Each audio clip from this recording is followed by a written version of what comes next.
63তম জন্মদিবস।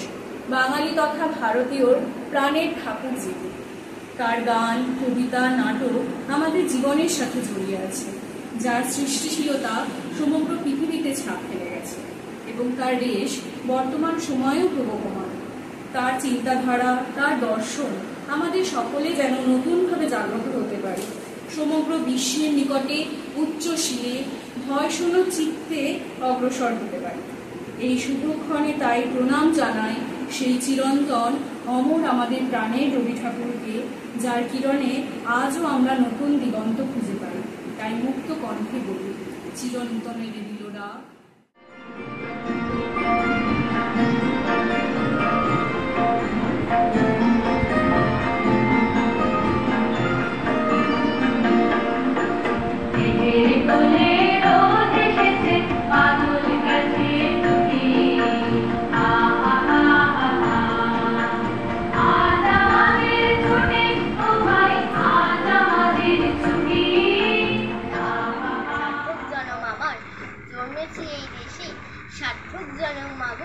তোমায় ভালোবেসে জানি নে তোর ধনরতন আছে কিনা রানীর মতন, শুধু জানি আমার অঙ্গ জুড়ায় তোমার ছায়া এসে, কোন বনেতে জানি নে ফুল গন্ধে এমন করে আকুল, কোন গগনে উঠে চাঁদ এমন হাসি এসে, আঁখি মেলে তোমার আলো প্রথম আমার চোখ জুড়ালো, ওই আলোতেই নয়ন রেখে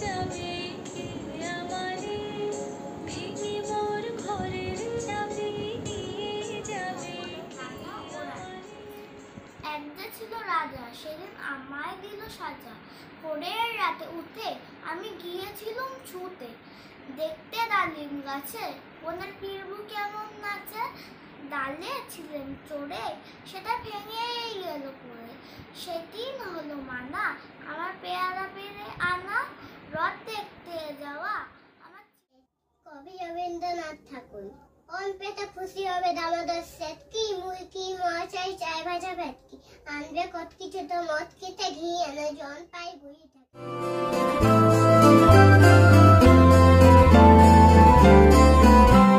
सजनी सजनी राधिका लो देख अब चाहिया, सजनी सजनी राधिका लो देख अब चाहिया, मृदुल गमन श्याम आवे मृदुल गान गाहिया, सजनी सजनी राधिका लो देख अब चाहिया, सजनी सजनी राधिका लो सनी सनी सनी धप मगमा देख अब चाहिया, धप धप मगरे गरे मृदुल गमन श्याम आवे निस सारी रे ग म प मृदुल गान गाहिया,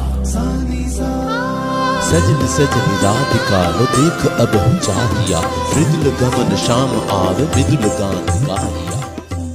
কবিতা রবীন্দ্রনাথের একটি কবিতা আপনাদেরকে শোনাবো। তাল গাছ এক পায়ে দাঁড়িয়ে সব গাছ ছাড়িয়ে কিভাবে আকাশে বর্ষার কালো মেঘ ফুরে যায় একেবারে উড়ে যায়।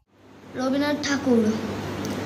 জিনেদার জমিদার কালাচাঁদ রায়রা সে বছর পুষেছিল এক পাল পায়রা, বড়বাবু খাটিয়েতে বসে বসে পান খায়, পায়রা আঞ্জুরে খুঁটে খুঁটে ধান খায়, হাঁসগুলি জলে চলে আঁকা বাঁকা রকমে, পায়রা জমা সভা বক বক বকুমে।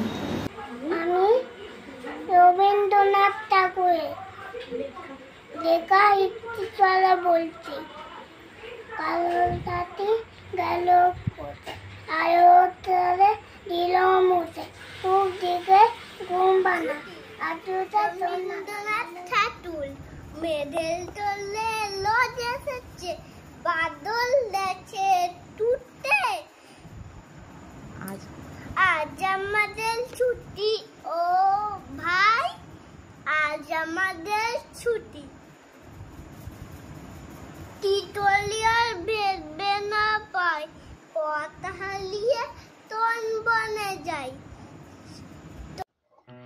নমস্কার। আজ 25শে বৈশাখ, কবিগুরু রবীন্দ্রনাথ ঠাকুরের আজ জন্মদিন। তার চরণে আমার প্রণাম জানিয়ে আমার ছোট্ট নিবেদন কবি উৎপল নরেন্দ্র মাইতির লেখা রবি মানে। রবি মানে সোনালি রোদ, পূব আকাশে উকি, জীবন নদে প্রতিবিম্ব করে ঝিকিমিকি। রবি মানে জীবন স্মৃতি, স্মৃতি কোথায় হানা, ছোট্ট রবি একলা ঘরে, বাইরে যাওয়া মানা। রবি মানে গান, নাটক, ছোট গল্প, রাশি রাশি উপন্যাস, যার সত্য কিছু গল্প। রবি মানে দইওয়ালা, অমল যাকে ডাকে, পয়সা বিনা বেচে না দই, সোনাই রেগে তাকে। রবি মানে তোতা পাখি আতা গাছে বসে, অপেক্ষাতে থাকে কখন ঠাকুরদার বউ আসে। রবি মানে পড়াশুনো বসে গাছের তলায়, বাউল বাজা। আমরা চাষ করি আনন্দে, মাঠে মাঠে বেলা কাটে, সকাল হতে সন্ধ্যে রোদ রোদে বৃষ্টি পড়ে, বাঁশের বনে পাতা নড়ে, বাতাস ওঠে ভরে ভরে চষা মাটির গন্ধে, সবুজ প্রাণের গানের লেখা রেখায় রেখায় দেয় রে দেখা, মাথায় যখন তরুণ কবি নিত্য নতুন। কবিগুরু রবীন্দ্রনাথ ঠাকুরের 163তম জন্মশতবার্ষিকীতে আমাদের প্রণাম জানিয়ে মা ছেলের ছোট্ট যুগলবন্দি কবিতা ঝিনেদার জমিদার। কবি রবীন্দ্রনাথ ঠাকুর। ঝিনেদার জমিদার কালাচাঁদ রায়রা সে বছর পুষেছিল এক পাল পায়রা, বড়বাবু খাটিয়াতে বসে বসে পান খায়, পায়রারা আঙিনা জুড়ে ফুটে ফুটে ধাক, হাঁসগুলো জলে চলে, আঁকা বাঁকা রকমে পায়রা জমায় সবা। সোমঙ্গল বুধেরা সব আসে তাড়াতাড়ি, এদের ঘরে আছে বুঝি মস্ত হাওয়া গাড়ি। রবিবার সে কেন মাগো এমন দেরি করে, ধীরে ধীরে পৌঁছয় সে সকল বারের পরে। আকাশ পাড়ে তার বাড়িটি দূর কি সবার চেয়ে, সে বুঝি মা তোমার মতো গরিব ঠাকুর। বাড়িতে এসেছে এক নারীতে পা ডাক্তার, দূর থেকে দেখা যায় অতি উঁচু নাকটার, নাম লেখি ওষুধে এই দেশের পশুদের সাধ্যই পেতে খুশি হবে দামোদর শেঠ কি মুরগির মোয়া চাই, চাই ভাজা ভেদ কি আনবে কটকি জুটো মটকিতে গিয়ে এনো, জলপাই গুড়ি থেকে এনো কই জিয়ানো। তারপরের লেখা তাল গাছ এক পায়ে দাঁড়িয়ে, সব গাছ ছাড়িয়ে উকি মারে আকাশে মনে চাঁদ, কালো মেঘ ফুয়ে যায়, একেবারে উড়ে যায়। হ্যাঁ, কোথা পাবে বাতাসে। নমস্কার। কবিগুরু রবীন্দ্রনাথ ঠাকুরের 163তম জন্ম শতবার্ষিকীতে প্রণাম জানিয়ে তার স্মরণে আমি কিছু বলতে চাই। ছেলেবেলা সহজ পাঠের হাত ধরেই কবিগুরুর সঙ্গে আমাদের পরিচয়। কাল ছিল ডালখালি, এসেছে শরৎ, আমাদের ছোট নদী, কুমোর পাড়ার গরুর গাড়ি, আরও কত কি। তারপরে কৌশলে পদার্পণ, সেখানে গিয়েও 2 বিঘা জমি, গোড়া, প্রশ্ন, কাবুলিওয়ালা, আরও কত কি। আর যেই যখন কলেজে উঠলাম তখন তো মুক্ত বিহঙ্গ, সেই সাদা লাল পাড় শাড়ি পরে, মাথায় জুঁই ফুলের মালা লাগিয়ে 25শে বৈশাখ জোড়াসাঁকোর ঠাকুরবাড়ির প্রাঙ্গণে চারিদিকে রবীন্দ্র সঙ্গীতে মুখরিত। তারপরে প্রাপ্তবয়স্ক, এখন কানে হেডফোন দিয়ে বা হোম থিয়েটারে গান চালিয়ে গুনগুন করতে করতে নানা কাজ করা। আর যখন দিন শেষে খাটে চুলটা এলিয়ে দিয়ে গল্প